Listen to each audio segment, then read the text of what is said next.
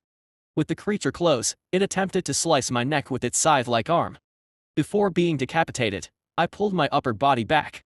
The creature's arm cut through the blade bones attached to my jaw. The hunting emblem's effect had transformed the auxiliary organs into blade bones, but fortunately, my nerves were unharmed.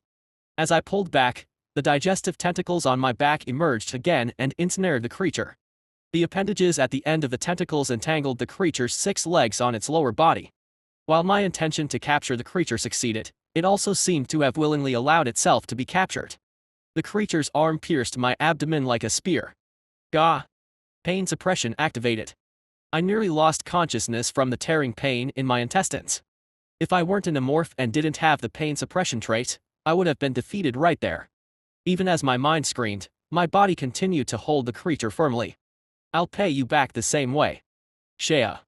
I opened my mouth wide to bite the creature. It hurriedly used its other arm to block my mouth. Thus, the creature and I fell through the sky, locked in a tight embrace. Shea. As if things were going well, the creature's rear started moving. It seemed to plan to sow maggots into the area where my exoskeleton had melted away from the digestive acid. But there was something the creature didn't know. While it was pouring all its attention into killing me, my auxiliary organs informed me of an important fact. A high-speed aircraft was approaching from above. And from that aircraft, a purple energy projectile was fired. This energy projectile was much thinner and more refined than what it usually shot. As if to avoid someone's eyes. According to Adhay's plan, the creature noticed too late. Seeing the energy projectile heading towards its head, the creature tried to pull away but couldn't, as it was too close to me. Shock. The creature, demonstrating sharp judgment, tore off its own limbs. With only its wings remaining, it moved away from me. I also tried to grab its wings with my combat arms, but it was slightly faster. But when the purple energy projectile reached above my head, I slightly twisted my head to avoid it. As a result, Adhay's psychic breath collided with the amorph's head exoskeleton. Whether it was properly condensed to finish the job with a single shot, the intense shockwaves spread throughout the head. The moment it was hit by the psychic breath, the amorph's latent trait, the psychic reflection armor, automatically activated. Most of the psychic power dissipated when destroying the head exoskeleton, but some remained. And those energies ricocheted in a direction no one except the amorph could have predicted. Specifically, towards the direction of the Hellside Hornet's wings. Shock. Losing one wing, the creature staggered and lost control of its body. A second energy projectile flew towards it, as if to confirm the kill. Big one, attack, forgive, impossible. The energy projectile incinerated the creature's wings along with its cold, vengeful thoughts. With both wings lost, the creature could no longer stay in the air and began to fall. This was not a strategic retreat, it was a genuine fall. Shake. It had lived a life far removed from falling to its death, but not anymore. With its cries growing fainter, its body became progressively smaller. And soon, it was no longer visible. Phew. Big one, no pain. ZZZZZZZZZZZZZ, it's okay. You did very well. Hit. ZZZZZZZZZZ, don't worry. The creature that flew towards me asked with concern. Currently, my body was a mess with melted exoskeleton from the digestive acid, a penetrating wound in my abdomen, severed horns, and a gouged head exoskeleton from the psychic breath. Honestly, it would be a lie to say it didn't hurt, but I answered that I was fine. As long as the brain and heart don't stop, an amorph doesn't die. With injuries like these, consuming the creature's flesh would be enough for recovery. I slowly descended to the ground with Adha. The area where the creature fell was covered in a sticky liquid. In the center of the bloody crash site lay the creature. S. The creature, with only its head remaining from the upper body, was barely breathing. Its lower body was shattered, and dead maggots floated in the pool of blood. This is the end. Approaching the creature, I used the bone scythe arm on my back to pierce the Hellside Hornet's head. The creature's upper body trembled before coming to a stop. Chapter 214. After confirming the death of the Hellside Hornet, I retrieved the bone arm. From the hole in its two-layered eyes, blood and brain matter mixed and flowed. The maggot-infested, yellowish brain matter, and the head of the insect, though repulsive elements gathered together, appeared merely as a tasty morsel from the amorph's perspective.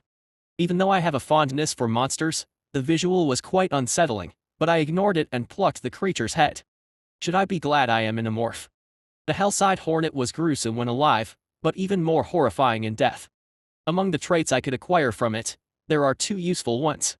That sturdy arm and the ability to create maggots. Both traits are quite valuable on their own, but when fused, they become even stronger than their originals.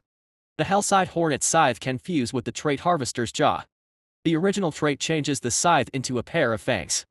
According to the setting, the fang's edge is embedded with molecular-sized saw teeth that can destroy any armor.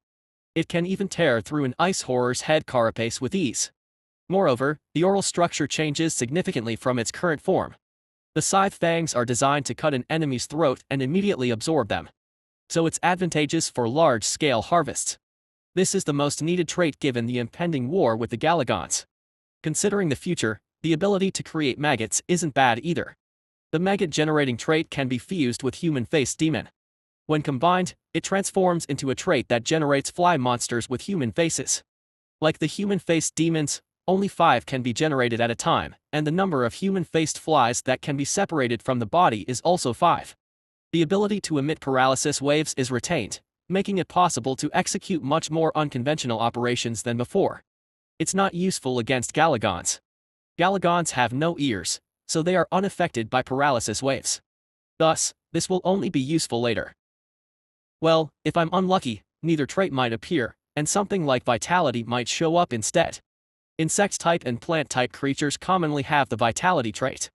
No matter how much the symbol of hunting increases the predation success rate, the traits obtained are random. There's always a chance of getting nothing. Enough with the idle thoughts, let's eat quickly. Adha was waiting nearby, observing to see when I would start eating. Although the delicious scent of the blood puddle tempted her to dive in immediately, it seemed like she was holding back for my sake. Where should I start? I hoped for a good trait as I tossed the Hellside Hornet into my mouth. As I chewed through the creature's head with its bifurcated jaws, an involuntary exclamation escaped me. The Hellside Hornet was repulsively grotesque, and its taste was as direct as its appearance. It's sweet. So sweet that it could melt on the tongue. Comparing the Hellside Hornet's head to real-world cuisine, it felt like chewing a giant caramel made from Nutella. Much sweeter than Nutella. The soft brown and yellowish slime of the creature's brain matter tasted like a highly concentrated chocolate jam as soon as it entered my mouth. Moreover, the hard exoskeleton of the insect gave a pleasure akin to chewing crackers. It tastes unhealthy. True to Apex's characteristic of having unique flavors, the Hellside Hornet's head left a strong impression. While the meat of other creatures matched the concept of a meal, this one strongly felt like a snack. Normally, I would have swallowed it immediately, but the addictive sweetness made me hold it in my mouth longer than usual. I swallowed the entirely liquefied head without any pieces or fragments.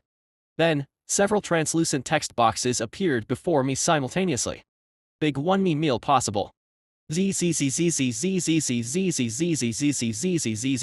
Huh. Eat. It tastes really good. Once I gave my approval, Adha plunged her tentacles into the blood puddle and began to devour it. While she enjoyed her meal, I reviewed the contents of the text boxes. Predation effect activated. Successfully obtained the genetic essence polluted worm host. The trait polluted worm host was extracted from the Hellside Hornet. Can be fused with the existing human-faced demon. New transcendence materials list: polluted worm host, tetanus vine, tooth fairy nest, human sacrifice, red acid, not obtained. Didn't expect this. A message related to the transcendence system appeared after a long time. It's the system for creating unique traits by combining multiple traits. I had completely forgotten about it since it hadn't appeared in a while. Was the polluted worm host a key trait? Such a message hadn't appeared when I obtained tetanus vine, tooth fairy nest, or human sacrifice.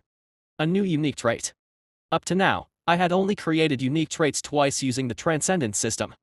The perfect organism, which allows me to use the symbol of hunt, and nightmare horizon, which turns spaceships into bioships, were the only ones. The organic evolution, which adapts my body to different situations, was a reward from unlocking Transcendence Stage 2, so I got it for free.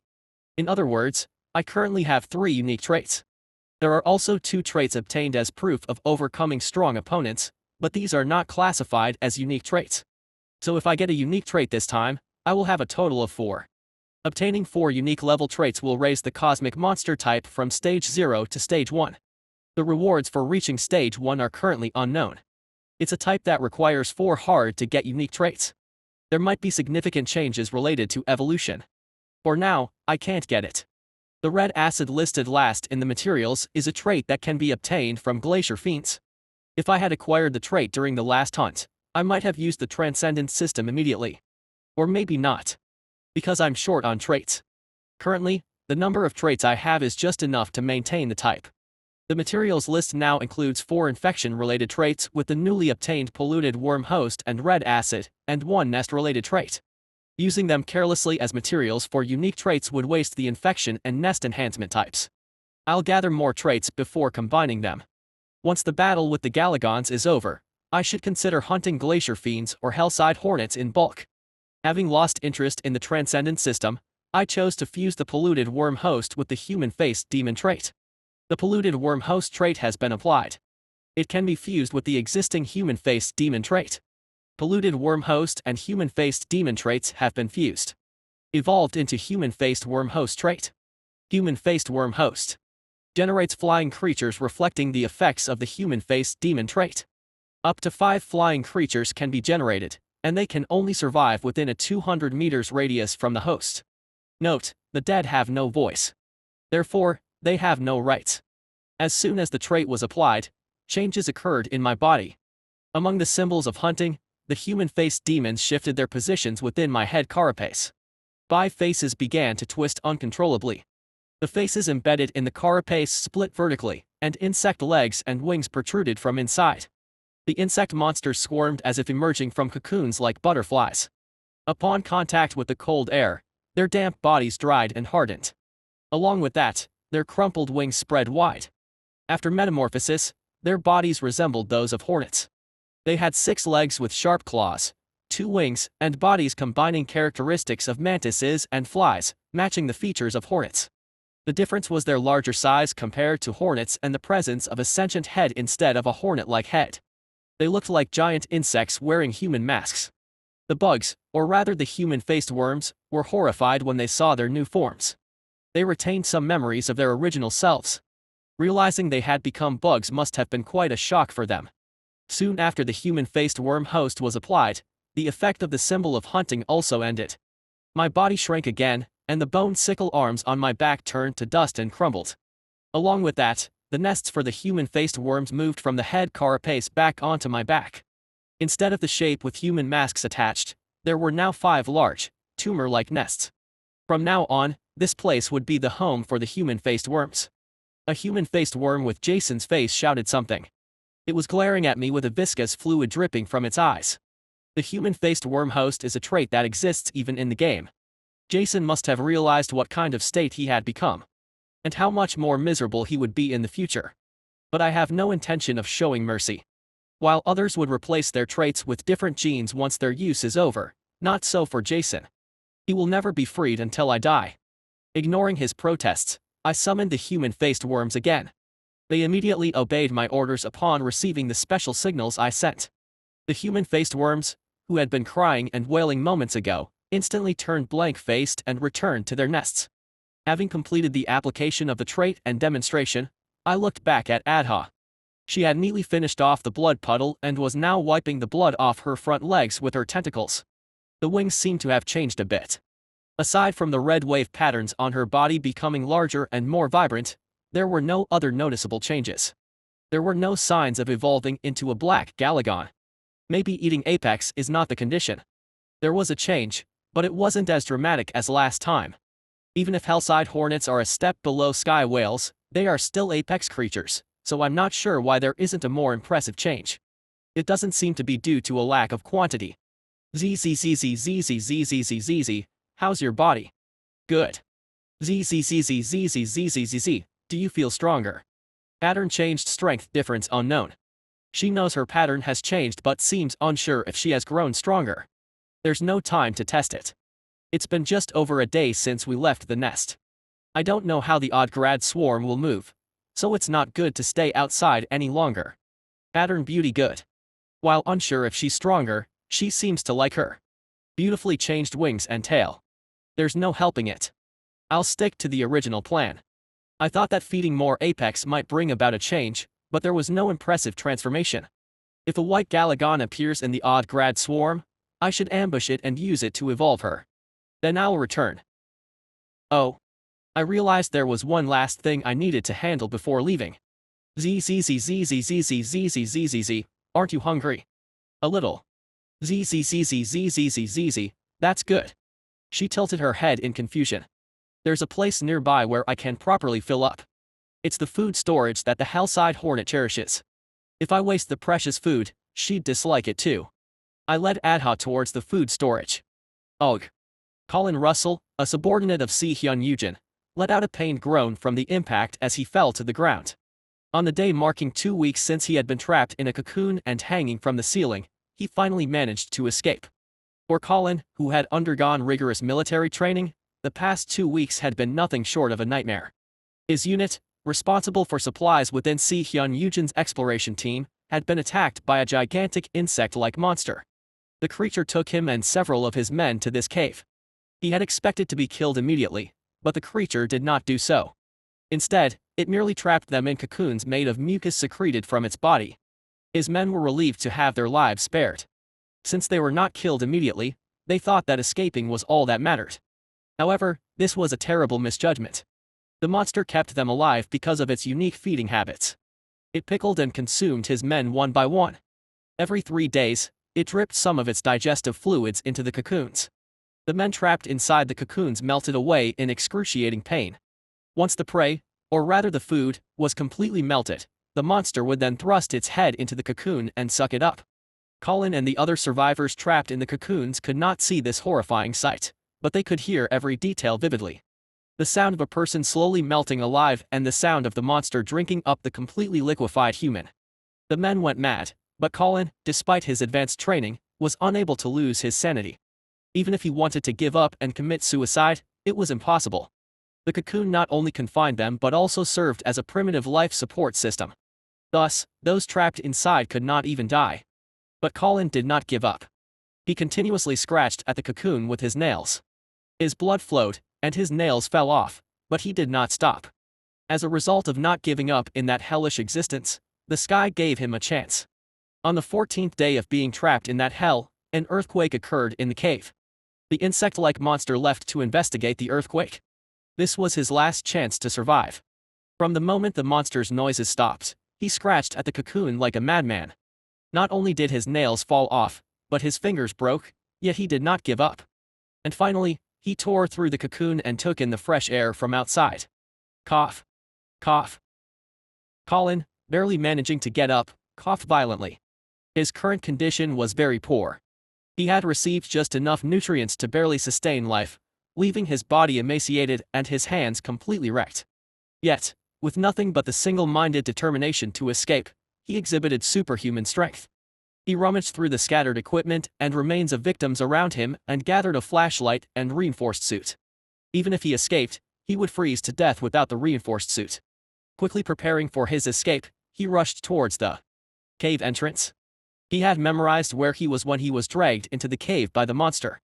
Thanks to that, with the light from the flashlight, he could navigate through the maze-like cave without getting lost. Just a bit more. How long had he run? He could see a faint light in the distance. That was the only exit from hell. He drew on every last bit of strength he had and ran.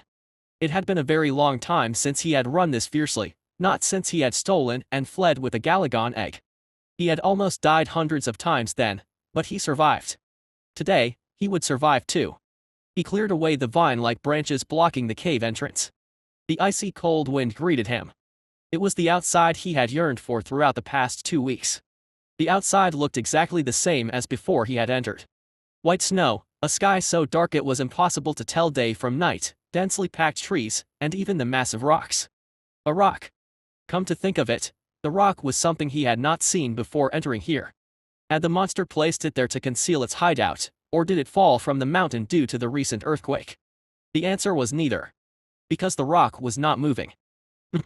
What was in front of him was not a rock. The entity he had mistaken for a rock lunged at him. Chapter 215. What just happened? Zzzzzzzzzzz, I'm not sure either. Adha, who was perched on my back, poked her head out and asked. As we approached the nest, something suddenly leapt out. Without even checking, I instinctively swiped at it with my winged arm. The impact was so strong that the thing was completely destroyed. When I checked the corpse, I realized it was a human. Why would a person be here? He was wearing a specially designed reinforced suit, not so much for combat but more focused on survival functions like insulation and temperature regulation. Judging by his outfit, he didn't seem to be a soldier but more like a researcher or part of an expedition team, which raised more questions. He couldn't have come here alone, meaning there must be a group or an organization that brought him. This planet isn't even on any known routes. Jason was only able to find this planet because his fellow players shared its location with him. Even the Cult Empire's routes didn't record this planet. I, too, was only able to come here thanks to Adhay's detailed guidance. Without it, finding this place would have been almost impossible. In this remote part of the universe, which hardly anyone knows, there's already been the appearance of the Starunian Screamers, and now an unidentified human group has shown up. Could they have come to capture me? Jason mentioned that no other players besides him would come here. He believed he could defeat me on his own. But that's just his assumption. It's uncertain what his allies truly think. They might have set up a contingency plan in case Jason fails. If I'm unlucky, I might have to face not only Galagon but also a new player. Let's find out. I shoved the mangled corpse into my mouth. As I chewed through the tasteless meat, I activated the faceworm host trait.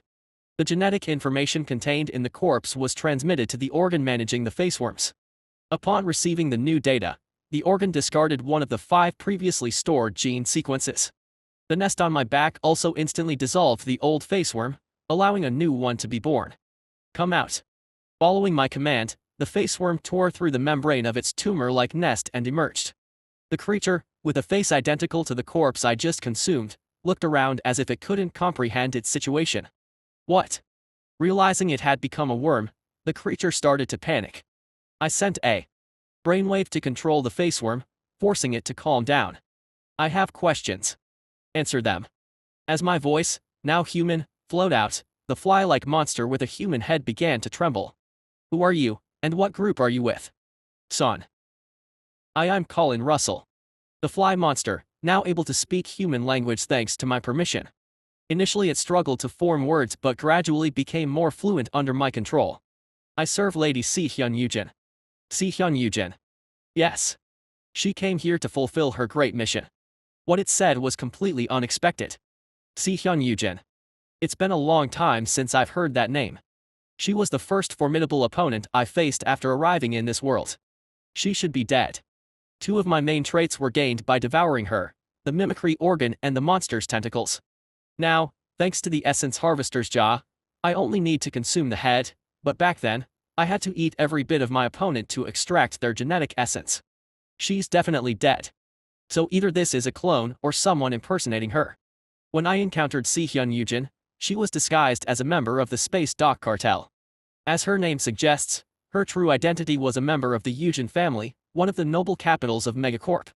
It's unlikely that they stole the cloning technology from Starunion, their rival. Besides, clones come with a lot of side effects. The Starunion's clones have unstable minds. They're obsessed with their identity and refuse to be controlled by anyone. In fact, in the game, clones are the main enemies of the Starunion. Would a noble capital with an ego as huge as theirs invest in something so unreliable? It's highly doubtful. So that leaves. She died at my hands a few months ago. No, that's impossible.